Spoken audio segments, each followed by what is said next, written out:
Meanwhile, the Warriors will remain in 10th place in the Western Conference, hoping for some reinforcements in the near future. Also have an update, hopefully, on Kristaps Porzingis, who left the game with 4:34 left in the first half with a lower back injury. Probably will not go tomorrow against Atlanta as the Warriors continue to lick their wounds, and they're running out of bodies, folks.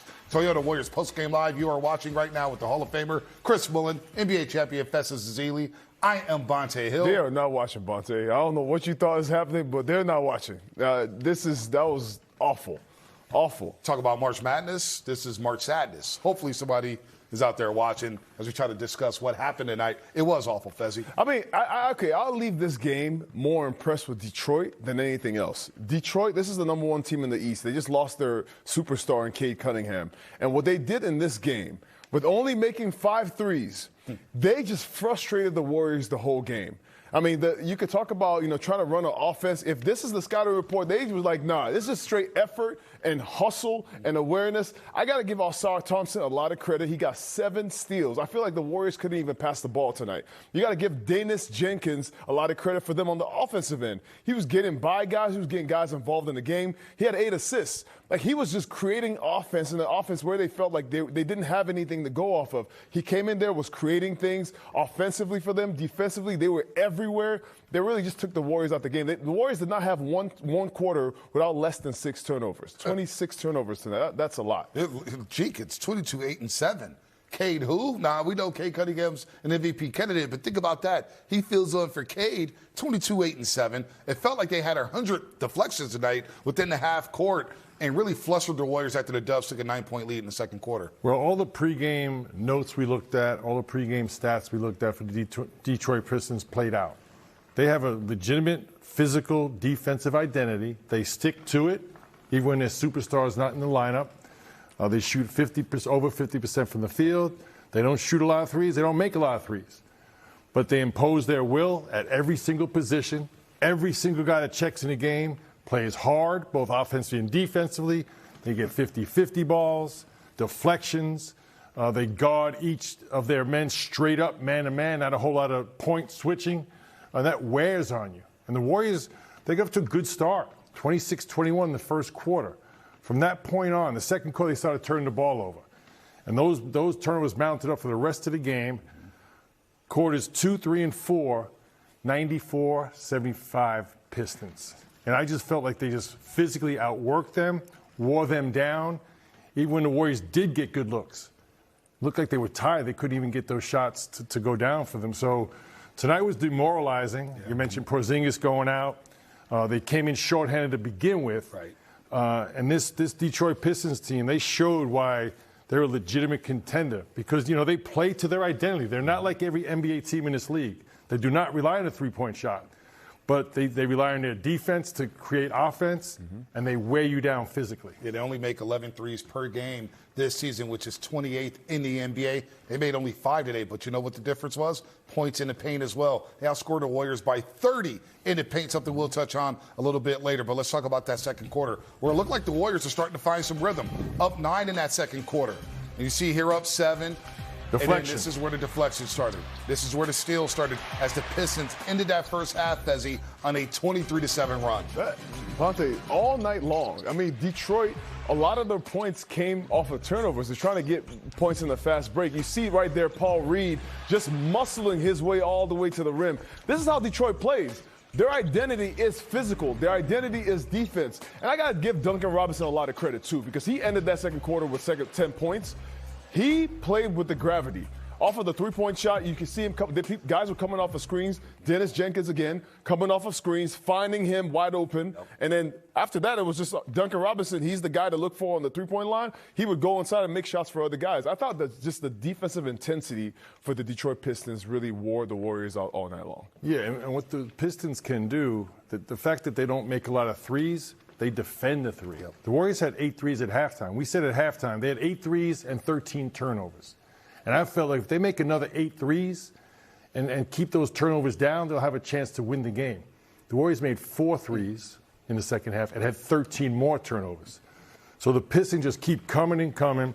It's really impressive that their bench players, how hard they play. Yep. There's no drop-off intensity-wise. So J.B. Bickerstaff has a well-oiled machine there. Yep. I think they're going to have to make a fair amount of threes. 11's 28th in the league. They got a few shooters on the bench who haven't played much. So in a series, they could put some shooters in there. Yep. But they're going to hang their hat on their incredible defensive acumen. And it's working so far, and I think it will continue to work. I can see the frustration with Fezzi right now because of the turnovers. We talk about this all season long. They've actually done a better job recently of taking care of the basketball. But tonight it reared its ugly head.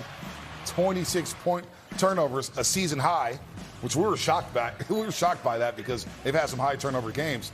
But Fezzi, they're fortunate that the Pistons only scored 32 points off those 26 turnovers. Yeah, that's what we talked about, Bonta. They struggle to score, especially without their point guard. But look at every one of these turnovers are extra possession plays, extra effort plays, rather. You see guys running back on the defensive end and getting stops. You see guys making the extra effort when you're dribbling on the ball. This is what this is what they had to do. Yep. You don't have your point guard in Cade Cunningham. That means your three-point percentage is down low, your turnovers are up, and the offensive rating is down. So what else do you have? You have effort, you have intensity, and you have defense to create offense for you. 26 turnovers. They only scored 32 points off of those, but they took the Warriors way out of offensive rhythm. They felt like they couldn't even come across half court without it. But you got to give J.B. Bickerstaff, who's the coach, a lot of credit. They have a lot of long, incredible athletes. Paul Reed came off the bench, was making an incredible impact. You can talk about Dennis Jenkins. You talk about Duncan Robinson, who is not even known for defense, but on a team like this, which is an identity, they kind of turned everybody into that. Mullin, what's deflating is what Fezzi's talking about here is it just sounds like the Pistons played harder than the Warriors. And the Warriors are the desperate team right now, trying to get from deep in the box and get 2 rolls at a shot to get to the playoffs. But the Pistons played harder like they were 33 and 36. Well, the other thing, too, this was the second end of a back-to-back for them. They're now 10-2 on the second games of back-to-backs, which speaks to their depth. And the fact that J.B. Bickerstaff has these guys locked in. We talked about the Celtics earlier when we were down there when they visited Chase Center, how it seemed like the bench was so locked in because they weren't quite sure what Joe Mazzulla was going to go to, so they're so focused. And that says a lot about the intensity and the expectation that minutes are not given to people. You got to go out there and earn those minutes. So this Detroit team, I think much like Boston, has a very good chance to come out of the Eastern Conference. Obviously, you have to get Cade Cunningham back from that collapsed lung. But in the meantime, you can see they have a true identity, and I appreciate that because it's a different style. We talk so many times, most teams in the NBA play the same way, it seems like, night in, night out, spread 5 out, shoot 40 or 50 threes. This is a throwback team with their own identity. And it's refreshing to watch. Let me break it down. Let me translate it for y'all. All right, they got some guys who came into the game looking like rabid dogs. Like they were ready for any opportunity they were going to get. Without their superstar, the only way they're going to win tonight was with grit and grind. They scored 74 points in the paint. That was just everything that you could ask for. You asked Jalen Durant, who's their other all-star, to do his job. Well, he had 23, 6 rebounds. 8 of 12. 8 of 12 from the field. I mean, just 21 minutes. This is what you ask your team to do. Duncan Robinson, he comes into the game. Duncan Robinson only had 11 points, but he's a plus 37. That's the impact that everybody on the floor had. Just the way how hard they played. They looked like the more desperate team, and that was very impressive to see. Once again, on the second game of a back-to-back. Pretty impressive performance. No, 21 points, as you said, Fezzi. 21 minutes, 23 points, 6 rebounds here. To make matters worse, we have no idea what's going on with Kristaps Porzingis. He left the game late in the first half with about 4:34 left. And he was off the floor, 5 points, 3 rebounds with just 11 minutes. Right there, trying to post up and felt something in his back. And he walked straight to the locker room, did not return. And with his injury history, what's going on with him, he wasn't playing back-to-backs anyway. I think it's a long shot. I think it's safe to say it's a long shot that we'll see him in Atlanta tomorrow night. What can I say about that, Bonta?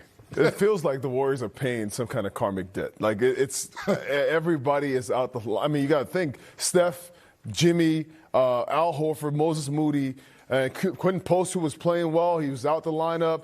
It feels like when guys are starting to get their rhythm, they're pulled out. And the Warriors, you got to give them some credit, too, because they're trying to play games with everybody out the lineup. Every time there's a new player coming in, we're celebrating before the game that the Warriors have finally had 2 games in a row with the same starting lineup. They've had a different starting lineup before that for the last, 13 games? 13 games with probably be different tomorrow. I'm just saying. I'm banking on number 37 tomorrow, which would be the different starting lineups they've had this season. We've been so excited to have Kristaps back in the lineup. He's been playing well. He looks good. And to have him out now and trying to figure out the backstory on this is another blow to this already depleted team. How many games we got left? 12 now. 12. So there's a dirty dozen left. To me, that's the biggest storyline going forward. Of those 12 games, how many can Porzingis play? How much minutes can he build up to come the play-in tournament? That's really the story, because, that's going to coincide with Steph's performance. That's what it's all about, getting healthy with your star players, being fresh and able to get out of that play-in situation to get a playoff series. And I think it all hinges on Porzingis. You guys want some good news? Please, Absolutely. Lord. Portland's down 2 to Minnesota with about 5 minutes left in the fourth quarter. Misery loves company? Is that what this is? I'm trying to find a silver lining. It'll be a push then for the day? It'll be a push like for this the day. never happened. Like this never happened. Just Like burn that. the tape, throw away the box score, and just keep it moving. I'm trying to find something here. Please burn the seriously. tape. As deflating as tonight was, I just thought it was the effort. It felt like the Pistons were like, hey, we're 5 games out of the box. We need to win to keep our season alive. And the Warriors went out there after a strong first quarter, and the Pistons get into the passing lanes. They couldn't get into the half-court sets. It was like watching a 16 versus a 1 seed. This is March Madness, right? There's this quote that I heard. It's from James Clear. It says, you don't rise to your goals. You actually fall down to your systems, which is your habits. And I think what you saw tonight was the Pistons' identity. What you saw was, this is what we've done all year long. We've built ourselves on this. And you got to think, the Pistons are 6-2. Before this game, now they're 7-2. The Pistons were 6-2 without Cade Cunningham. Yeah. Everything drops, but their effort and the defensive identity does not waver. I thought that's what you saw tonight. They have these habits they've built up to. And the Warriors have not really had a consistent lineup to even have habits in the first place. We saw an incredible performance in New York. Yep. They didn't get the win. They went to Washington and got the W. Tonight looked like fatigue had set in, both physically and mentally. Now, you can play really hard. If you're not going to make shots, it's going to wear on you. And the other thing, too, is if you can't match up physically, that's going to just weigh you down. It's going to look worse than it is. It's going to make you look like you're not playing hard. But if you're outmatched at every single position physically, that takes a toll on you. They'll get ready for the Atlanta Hawks tomorrow, who's also playing right now. They're getting blown out in Houston by the Rockets, so their 11-game win streak is on the verge of getting snapped, but they'll be hungry tomorrow night, back at home